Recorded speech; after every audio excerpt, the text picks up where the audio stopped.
Bom dia, povo. Tudo bem? Tudo bem, professor? E você? Tudo jóia, Otávio. Bom te ouvir. Hoje está mais animado? Hoje eu tô. Bom. Bom, muito bom, bom mesmo. Então, Professora, Oi. Revolução dos Bichos é considerado drama? É um filme? Qual é o gênero? Não, o livro Revolução dos Livro? Bichos, do George Orwell. Ah, não seria um drama. Ah, eu acho que não, que drama não. Talvez. Não tem um quê de comédia.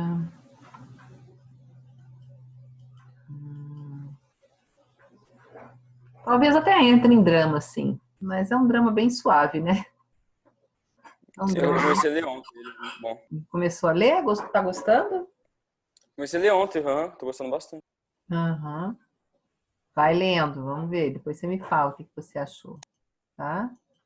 Tá bom. Tem que ler, tem que estar sempre lendo, não parem de ler, sabe? Busquem sempre uma leitura legal. Esses dias eu estava relendo As Esganadas do Jô Soares. Porque as coisas do Jô são bem legais de assistir, bem de ler. Ele é bem divertido, assim, na forma de escrever e tal. E é bem interessante, né? Um livro bem de suspense, um pouco, mas é um suspense um pouco engraçado. Não tem como o Jô Soares escrever as coisas e não ser engraçado. Tudo ele põe um pouco de coisa engraçada no meio. Então foi bem bacana. Eu estou sempre lendo também, né? Porque se a gente não ficar lendo, a gente fica desatualizado, fica com a memória ruim, né? Então vamos tratar de ler. Bom, a turma está aí, uma turma boa hoje, bastante gente. Legal, sejam muito bem-vindos. Um número maior de alunos que a gente tinha na segunda. Na segunda, então, eu me prendi a falar um pouco, fazendo um paralelo ali entre Dom Casmurro e o Curtiço, bem breve, para vocês, dando umas dicas para que vocês lessem, tá? Eu espero que vocês estejam lendo, tá? Dá até para ler ao mesmo tempo, quem consegue, ele lê um pouco do outro, um pouco de um pouco do outro, para ir fazendo assim um paralelo. Quem preferir, lógico, pode ler um primeiro, depois o outro, né? Mas vão lendo, vão fazendo, que é isso, a gente viu como que foi, então, essas duas obras brilhantes, né? As duas obras mais famosas de cada autor, né? O realismo se iniciou no Brasil com a obra Memórias Póstumas, e o naturalismo com O Mulato. Porém, as obras desses autores que brilharam, respectivamente Machado e a Luiz Azevedo, foram Dom Casmurro e o Cortiço, que brilharam mais, que tem mais fama, que é mais conhecida, foi a mais divulgada, porque eles fizeram carreira de escritor lindas, eles conseguiram deixar um legado bacana aí, né? Agora, então vamos falar um pouco de datas, né? 1881 é o ano do início do realismo e naturalismo no Brasil, com as obras, então, que eu já disse, O Mulato e Memórias Póstumas, de Brás Cubas, né? A gente tem os dois no mesmo aninho certinho, e o parnasianismo, que nós vamos estudar daqui a pouco, daqui a alguns dias, na próxima aula talvez. O parnasianismo é a poesia da época do realismo naturalismo.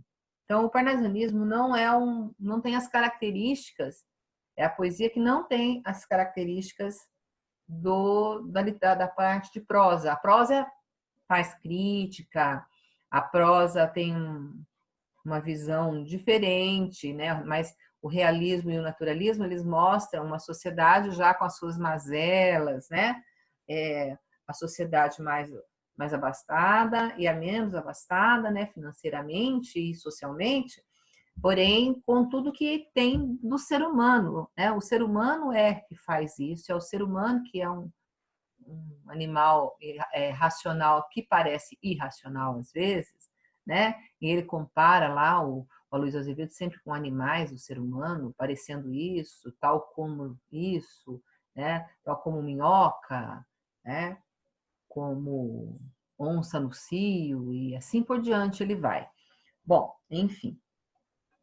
O parnasianismo são poesias da mesma época, mas não são poesias realista-naturalistas. Por isso tem um outro nome, parnasianismo. E aconteceu em 1882, a partir daí, com a publicação de Fanfarras de Teófilo Dias. Fanfarras é um livro de poesia, né? E terminou tudo, realismo, naturalismo, em torno de 1893, né? Que aí entra o Cruz e Souza com o simbolismo, um broquéis, Missal e Broquéis, que é a obra dele, que vai então iniciar o simbolismo. Lá no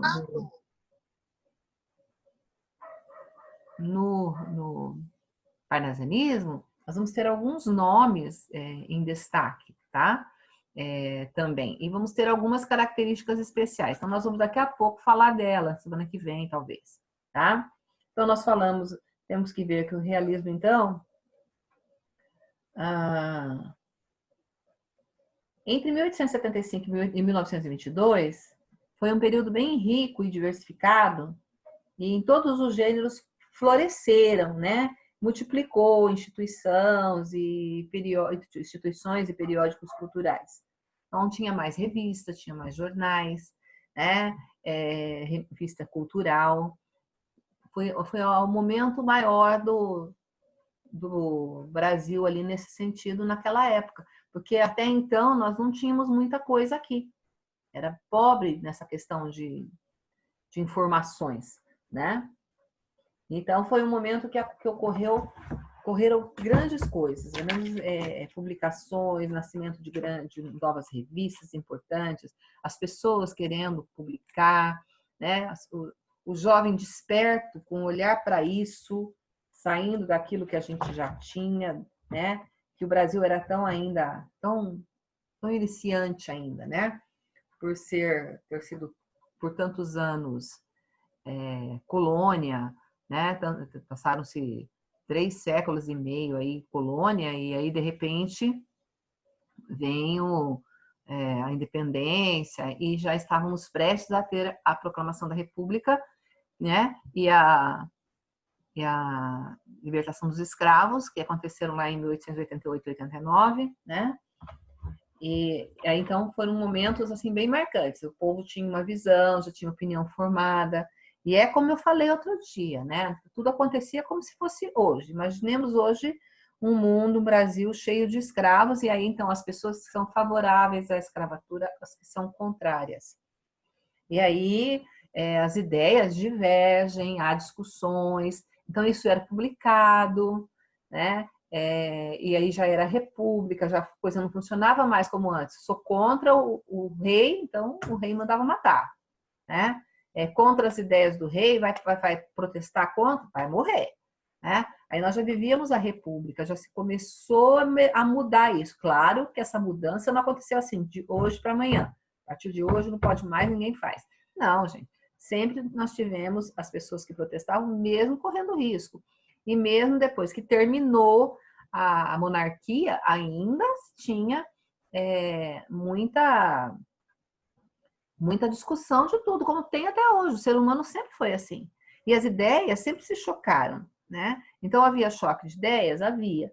E aí havia mais onde dizer isso, publicar, né? Tinha mais revistas, mais periódicos, mais jornais, onde se podia escrever as coisas que se pensavam, tá? Então, havia uma crítica. Vocês vejam que esses livros que vocês têm aí para ler, como leitura obrigatória, esses 2 livros aí vão mostrar isso, vão mostrar exatamente o pensamento do povo, as ideias, como é que a sociedade vivia, tá? A sociedade mais poderosa, a menos poderosa, né? Porque aí vocês estão lendo 2 livros que vão mostrar os 2 lados na mesma época, porque eles são escritos na mesma época, né? Na mesma escola, praticamente. Tem características diferentes as escolas, mas elas aconteceram ao mesmo tempo. Elas têm muito de semelhança também, como a gente já viu, tá?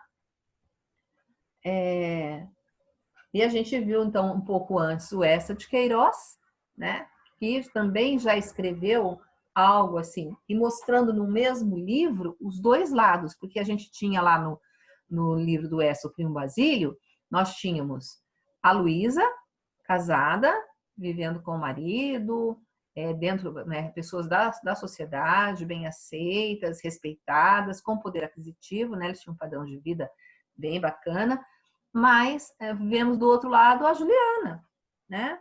A Juliana pobre, sem recursos, a vida toda trabalhando de empregada, passou a odiar as patroas justamente porque sofreu muito, né? Então a gente vê um pouco da característica realista e um pouco da característica naturalista, né? O mundo da Juliana era bem naturalista, o mundo da Luísa era um mundo realista, tá? Era a escola realista está ali caracterizada como uma mulher que vivia numa sociedade bacana, tinha um poder aquisitivo legal, tinha um padrão de vida elevado, e que traiu o marido, e ali se justifica na solidão, na tristeza e etc. Né? E o Basílio, que é aquilo que eu pedi para vocês fazerem, né? O Basílio, um cara que aproveitou o momento, né? Aproveitou aquele momento para reencontrar uma ex-mulher, uma ex-namorada que estava linda, né? Na flor, na bela idade. Então, assim, foi também a mulher a partir dos 30 anos, que era a mulher mais bonita, a mulher balzaquiana, né? Então, tudo isso a gente vai observando ali na obra literária, tá? A gente lê já percebendo essas coisas e eu vou falando para vocês que vocês observem mesmo essas coisas ali, né? Bom, deixa eu ver. Então, no Brasil, foi isso, gente. Nós tivemos ainda o destaque com o autor Raul Pompeia, perdão. O Raul Pompeia escreveu, então, o Ateneu. E ele está ali, parece, o Ateneu, ele dá a impressão de ser um livro, que acho que ano passado a gente trabalhou, mas é um livro que você começa a ler, que na sequência vocês podem ler, ele dá uma impressão de ser um livro de memórias, tá? Não, ele usa nomes fictícios, o nome do colégio é fictício, e a história talvez, né, com os seus diferenciais, mas ele provavelmente se inspirou muito na própria história. E ele viveu mesmo, aos 10 anos, ele foi mesmo para um colégio interno, onde ele viveu um bom tempo, e talvez esse livro tenha sido as memórias dele. Alguma coisa aconteceu, né, na vida dele, na trajetória, que o deixou muito marcado, porque depois ele acabou cometendo um suicídio, né, o autor. Mas muita gente afirmava, já na época, né, os críticos afirmavam e afirmam ainda, que pode ter sido um livro de memórias, o Ateneu, tá? Contando a história dele mesmo e todas as atrocidades que ele viveu dentro daquele colégio. Ele sofreu bastante lá, tá? Com o diretor, com os colegas, com o sistema, né? Vamos dizer assim, a política que guiava aquele colégio ali dentro, era uma coisa terrível para ele. Então, ele tinha um sofrimento muito grande de estar ali, tá? Então, quando vocês forem ler, já vão preparados para observar isso também, né? Quem já leu sabe que é um livro bem forte, bem pesado, né? E aí, quando a gente vê a história de vida do autor, a gente fala, nossa, acho que realmente tem a ver com a vida dele, aquilo ali, né? Porque ele não aguentou.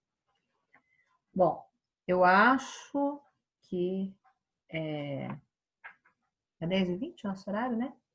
Então, 10 minutos ainda. Bom, alguém tem alguma coisa a colocar sobre tudo isso? Daniel, Lucas, Otávio, Sara, pessoal todo aí. Pode prosseguir, professor. Pode me seguir. Tá tudo bem, Lucas? Não, foi o Otávio que falou, professor. Ops. Ah, o Lucas só fez o positivo. Então, tudo certo? Então, vamos seguir. Tá? Existem outros livros desses autores que, durante a vida de vocês, vocês podem buscar para leitura, tá? Então, eu já sugeri lá de essa Os Maias, inclusive eu tenho Os Maias aqui, né? O Crime do Padre Amaro, que, assim, ele escandalizou a sociedade, né? Porque a crítica é direta à igreja, né? À instituição, claro, não à religião. É direta à igreja, porque o padre, né?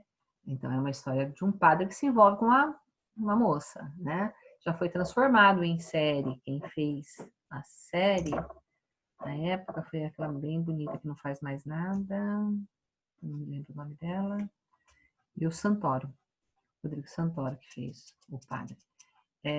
Foi feito série, e foi feito série de Osmaia, que daí então, com ela, Ana Paula Arósio. Ana Paula Arósio fez com o Rodrigo Santoro, depois Ana Paula Arósio fez com esse menino que teve problema com bebida alcoólica agora, Fábio Assunção. Então, eles fizeram a série, né? Só que quando adapta, dá uma mexida, né? Faz algumas mudanças, acrescenta alguma coisa, né?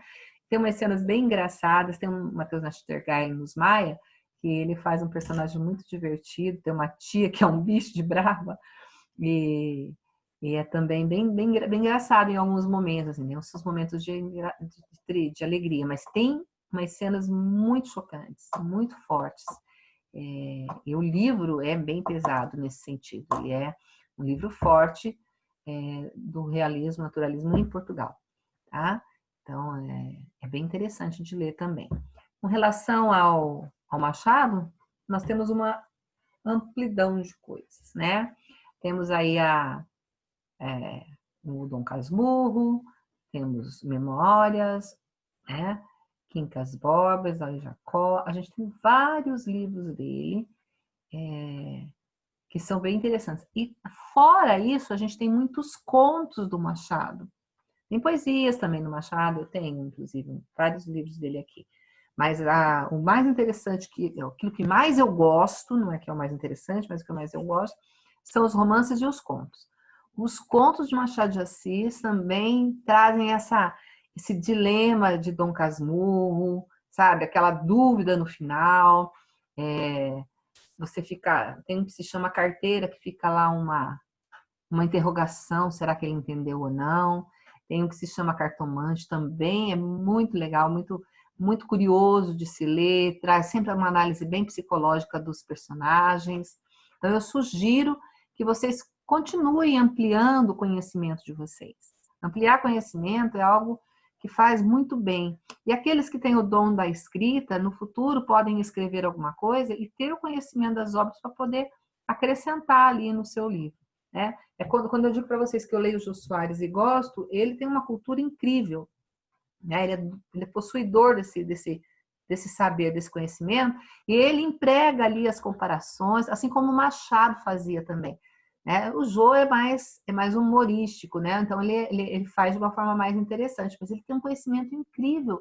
Quando ele vai escrever um livro, ele mistura a história, né, do país com a parte que ele cria. Então, é a criação com o real, tá? Então, o fictício e o real o tempo todo, o tempo todo.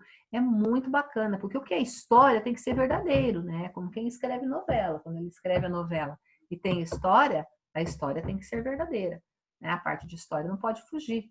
Né? Aí ele pode colocar na história real o fictício. Né? Então, ele faz muito bem isso.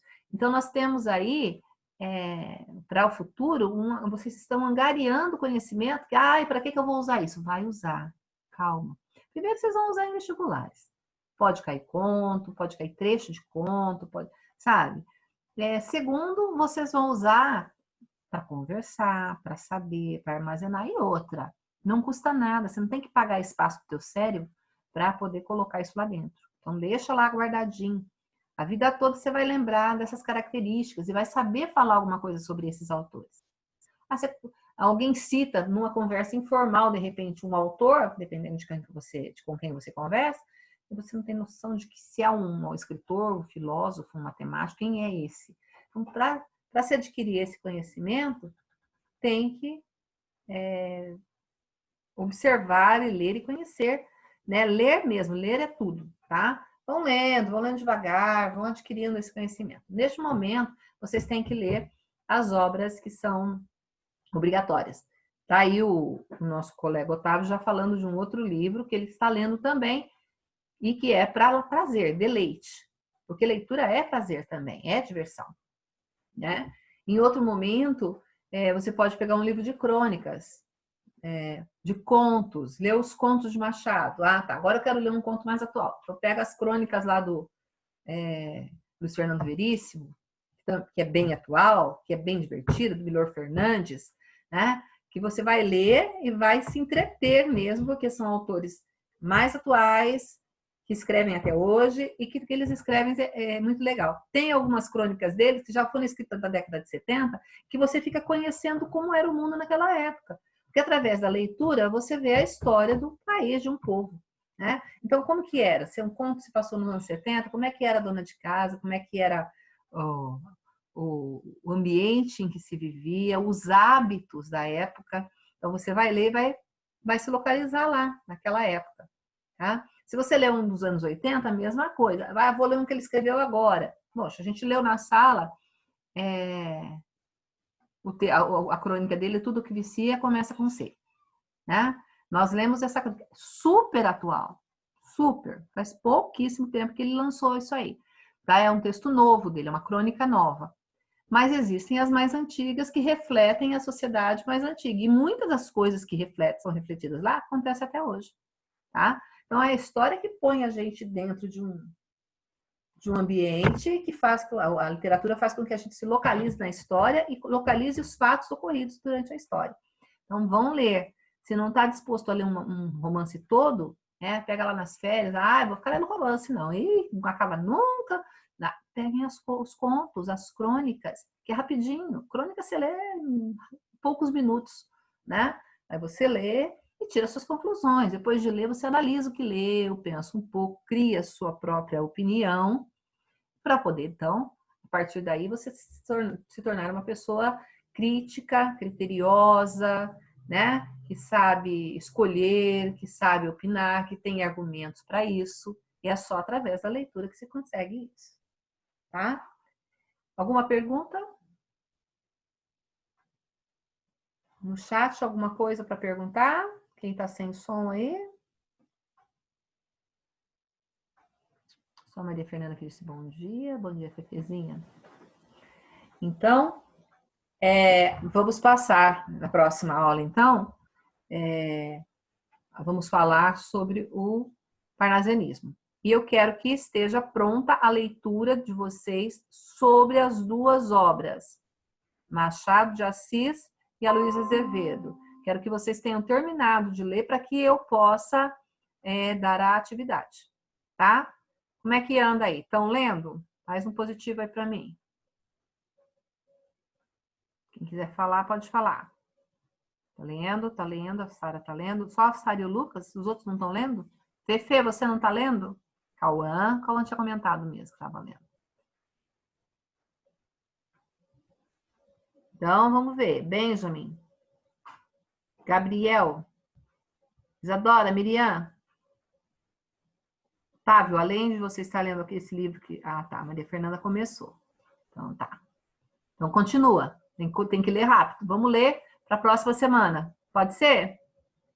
Eu tenho que dar atividade. Então, na próxima semana eu já dou. Tá bom? Ok, Otávio? Oi, professor. Gustavo, você além do livro que você está lendo, que você me disse, você também está lendo os que eu pedi? Não. Então começa, porque semana que vem tem atividade. E é sobre os Tá dois bom. ao mesmo tempo, tá bom? Então Tá tá, bom. gente. É isso. Vou fazer chamada. Tá, em cima da hora.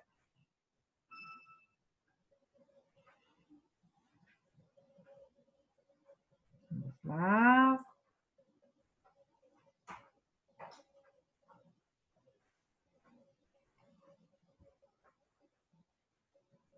Vamos fazer a chamada. Benjamin tá aí, o Cauã, o Daniel. A Ellen não, né, gente? Ellen, você tá aí?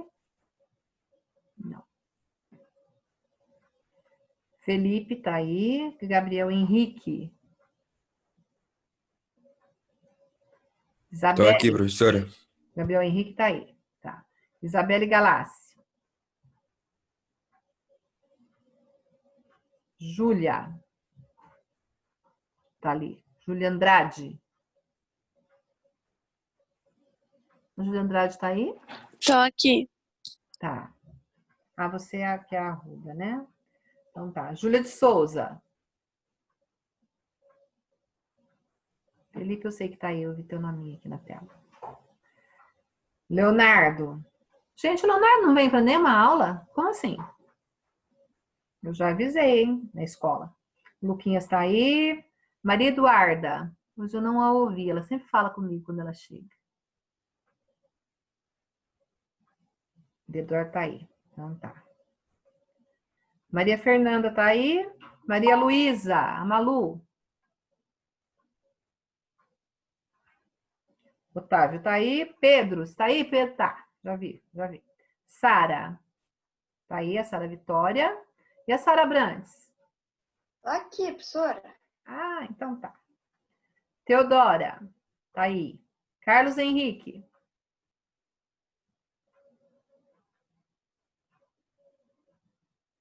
Sara Vitória eu já vi, meu amor. Você tava ali, tá? Lucas. O outro Lucas tá aí também, tá? Miriam também tá aí. Luísa. Tá ali. Isadora. Isadora tem aparecido, gente? Respondam aí pra mim. Ela às vezes entra, agora se ela realmente assiste. Então tá. Tá certo. Então eu não tenho visto, não tenho dado presença para ela na minha aula, tá? Gente, então vai ficar assim. Eu vou pôr uma atividade no site e assim que eu puser eu aviso no grupo, tá bom? Eu ponho lá no site, ponho no grupo e aviso vocês, tá bom? Beijo, fiquem bem. Tchau. Falou, professora. Tchau. Tchau, professora. Tchau, querida.